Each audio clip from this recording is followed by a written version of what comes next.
I remember as a young man being told that you couldn't discuss politics in the workplace. In fact, it was considered taboo to speak politics in the workplace. And for the longest, I wondered, why was that? Was it because people would get offended or what? Because even as a young man, I figured a problem could not be solved or a disagreement could not be hashed out without discussing the matter. And it was only after I began to mature and grow up that I figured out that you couldn't discuss politics in the workplace. And quite frankly, you can't even discuss it with family because people have made politics their idol. Politics have become their God. So, in general, people can't speak about politics because they're a fan. They're not rational. The support of the home team has them completely maniacal in some form or fashion, incapable of deducing facts. Today, in this video, I'll discuss politics, but I won't discuss politics in the circular way that people generally discuss politics because I have no dog in the fight. That said, I'll speak about politics purely from my perspective and how I feel that the idolatry that involves politics today has rendered us completely powerless as a people. And in a testament to this is the degradation of our society. I intend to speak on these topics and more in this video, so stay tuned.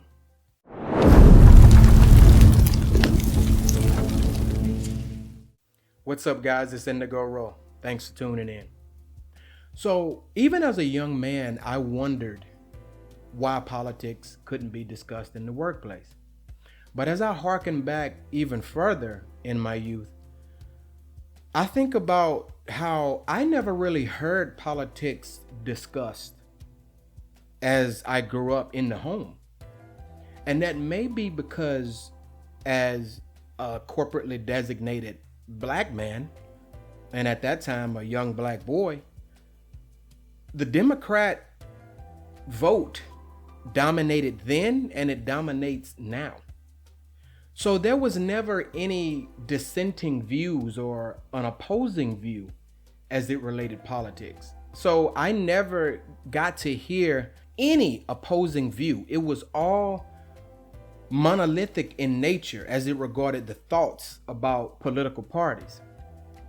And I thought this was a very unusual thing even as a teenage boy. It was about 10 to 12 years ago where I decided to completely abandon the political game. Growing up in my 20s and into my early 30s, it became clear to me that something bigger was at work. It was theater. But I want to discuss today how the team approach, the fanatical approach of both sides of the bird, if you will, the right wing and the left wing, has rendered us all powerless. And if you ask the average person to explain their loyalties to whatever branch that they subscribe to, Republican or Democrat, and I speak purely on those two because those are the predominant parties. We know that there's libertarian, there's this and there's that, there's moderate this and there's moderate that. I mean, honest, I think most people are just liberals. Even the people who profess themselves to be conservatives or Republicans. I mean, I just look at the way that you live and the things that you believe in, and it just screams liberal to me. So back to what I was saying, if you ask the average person, why is it that they support this group or that group? Now, certain demographics, and to be specific, people that look like myself, it's very difficult for me to have that conversation with them because I'm viewed as, the usual disparaging terms that's used, the C word, COO, you finish the rest of it, an Uncle Tom, a a race trader, all these different things. And in my late 20s and early 30s, I thought to myself, oh, man, that sucks that they would do that. Why would they call me that? Like, they haven't even heard my position. And it became clear to me that they don't want to hear my position. It doesn't matter what I have to say. I'm not a part of the monolith. I'm not a part of their cult. You see what I mean when I say it's all fandom? It's just like a person who is a casual fan of a sports team. They can tell you all about their team. Oh man, yeah, we're doing this, we're doing that. But if you ask them about any of the other teams, they know nothing. To be honest, they don't even watch the other team's games. That's why I liken politics to sports, because the kinship is undeniable. And even if it isn't inherently, the fandom associated with it because of what the American voter has done to it, they've equated it with sports. It's no different. People are completely uninformed. They watch their news network, and whatever their news network says, they go. We're in the age of information where you can listen to independent media. You can read, you can research. You can research the facts and ascertain what is and what isn't. Again, this puts a person like myself in a very precarious situation, because I don't want to play the politics game, but I'm forced to. I'm forced to because the occultists who worship both sides of the aisle are affecting my life and affecting my liberties and my freedoms through the way that they behave and through the way that they vote. So I'm thrust into this game whether I want to or not. So moving along, I've often wondered if the fervent believer or supporter of their particular political party even sits down and asks themselves, does that party represent what I believe in? And I'm especially interested in that answer and perspective from people who are older, 60s, 70s, 80s, etc. I mean, Generation Z, they're done. I mean, obviously I can't say everyone in Generation Z, but in general, the collective, they're done. They've been so zombified with advanced social engineering, they can't even think for themselves. In fact, they're not even encouraged to think. They've been flooded with information. Whatever moves them emotionally, that's the way that they tend to lean. And since we've bred a generation of hypersensitive, entitled group thinkers, it's very, very, very easy for them to lean with a political party that caters to the way that they feel. The exercising of logic and thinking and deducing, that's out the window. But I would expect that with children. And when I say children, I'm talking about, 13 to 27, 28 years old. No disrespect. But I expect that out of them. It's the older people that I don't expect. The people who were raised during a period of time where they understood the importance of morals, ideals, a healthy social fabric. Generations that had to pull themselves up by their proverbial bootstraps and get things done. Nothing was handed to them. So I would think that those people would have a different perspective as it relates to the propaganda that's spewed over and over throughout the media. But it seems to me that that's not the prevailing reality. And it's quite sad. So it makes me wonder, is your political party even in line with your lifestyle? I mean, no matter what you vote, do you like paying more for groceries, for energy, etc., etc.? Do you like that? Does that please you? Do you like having your 401ks and, IRAs and all that stuff affected by, governmental policies? You like that? That's a legit question. Because this has nothing to do with what political party you want. I'm just speaking about what's sensible. What makes sensible to a tax-paying American? That's what I'm asking. And that brings me back to my premise. Politics is fandom. We've made idols out of political parties. And when you worship a political party, you do so blindly. You won't be critical of them. And if you do, you damn sure won't be outspoken about it. You'd rather pretend that it's something when it's not. Rather than say, hey, I was wrong. Or, these guys shouldn't be doing this. And naturally, I'm not speaking about every single individual who has allegiances to a political party. There are some people who play the political game and they take the time to make themselves versed on what's happening. They educate themselves. And when I say educate themselves, that doesn't mean watch the news media of whatever particular side that you agree with. They're only there to reinforce what you feel. Now, granted, I watch both sides of them. And it's pretty easy to see who lies and who doesn't. I mean, you have to understand, government was never established for the people.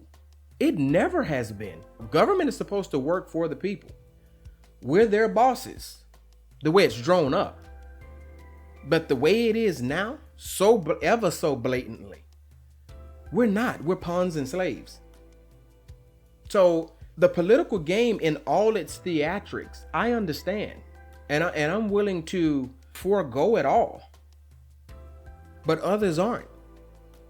And when you have people feuding about issues that they think are political, that when those issues are really social, ideological, spiritual, and moral, I, for one, am not in line with things that war against my principles. I don't care what side is doing it. In the spirit of pure transparency, I'll give you an example. At my age, I've never felt the effects, if you will, of any president's governmental policies throughout my life. Like it always felt like no matter who was in the White House, you had this side bickering with that side, and everything was somehow this harmonious chaos. That's how it seemed. But this is the first time in my life under this president where I felt I could actually feel him. I could feel how he was affecting my life. It was tangible. Now, mind you, I've been aware of politics for 17 years. And when I say aware, I mean versed on the subject. Even going back to its history, like how these parties were established. And hey, oh man, that's a topic that we don't even want to get on. When I think about the political ignorance of the average person, truth told, I don't think the average American could pass an immigration test. I really don't believe that the average American could pass an immigration test today. And yet, these people are allowed to vote. But anyway, I digress on that because that's not the topic of this video. I'm just amazed at how, people still haven't figured out that it's one big game. And that the true problems that are being caused are not political. They're social. They're spiritual. They're ideological. Mark Twain had a quote, and I can't quote it verbatim. Maybe I will be able to do it off the top of my head. And I don't even know if it was actually Mark Twain's quote, but it was definitely attributed to him. And it was something of the effect of, whenever you find yourself on the side of the majority, it's time to pause and reflect. Something of that effect. That's a very profound statement at this point in time in this country. I don't know if you people know this, but we're at a very critical time in this country. Probably more than we've ever been. I mean, with the Great Depression, the Federal Reserve Act of 1913, the Civil Rights era, the welfare state era, the crack epidemic, all these things that America has had to endure. I feel like now we're in more trouble than ever. We're in more trouble than ever because you can't even disseminate the truth. Lies are accepted and embraced far more than the truth. The truth is suppressed. The truth is the only beacon of light and hope that we have. And it's being suppressed. All in the name of political correctness. Do you understand the magnitude of political correctness? Its very concept. Its very concept is centered around censorship. It shouldn't matter how you told the truth. You should embrace the truth unless you're a creature of lies. Unless you love deception. And that's something you have to deal with. But again, I'm thrust into this because politics forces me into this. I don't want to do this. I don't want to play your game. But I have to. In this video, I'm merely scratching the surface. I'm not going to delve into the depths that I intend to in subsequent videos. I'm just scratching the surface here. I'm desensitizing you to a reality that I intend to bring to you. But if you've learned nothing from this video, understand that the idolatrous nature of politics is strangling the life out of this society. People can't have honest conversations. Everyone is disingenuous because that occultic spirit pollutes the brain. It pollutes the soul. Only a person who understands that politics is theater can actually have an honest conversation about it. Everyone else is just repping the team. That's it. I guess another purpose of this surface scratching video is to serve as a cathartic way of expression for myself. Because the theatrics of politics is one of the most discouraging and deflating things that I deal with on a daily basis. It's infiltrated every aspect of my life. From going to the gas pump, to going to the grocery store, to perusing social media. It's there like a lingering odor, and I can't do anything about it. Other than at every turn, in every opportunity, disseminate the truth. Until the truth is completely suppressed. And make no mistake, that day is coming. There's coming a day where you won't even be able to hear my voice, let alone hearken to it. That day is coming. But until then, I'll stand before you for those who have a proclivity to be drawn to truth. I'll be that soldier for you. You can count on me because I'll be here. I'll be here like an uninvited in-law. I'll be there. But anyway, in closing, politics is theater and we've made it our gods. And as long as you're viewing the political landscape through the lens of a fan, you will never be able to accurately and honestly distinguish what's really going on. You live in a state of disassociation. That not only makes you compromised, that makes you a danger to the republic.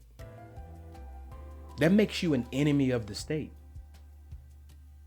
And there's only a remnant, there's only a few that actually understand what I'm saying. It sounds hyperbolic, but it's not. It's the absolute truth. It's factual. But again, we've made it our gods, and there's only one way things would change. If we understand that our issues, every issue that plagues us in this country, every issue starts with spiritual sickness, breeds over into mental illness and social decay. The other issues, those things would be made easier, even if they're out of our control. Those things would be made easier if we just understood that this is ideological warfare. It's not political warfare. But I digress. I don't want to beat that proverbial dead horse. Thanks for tuning in. I really appreciate it. I hope to see you in future videos. If you enjoyed the content, like and subscribe. And I'll see you guys later. I'm Indigo Rowe, and I'm out.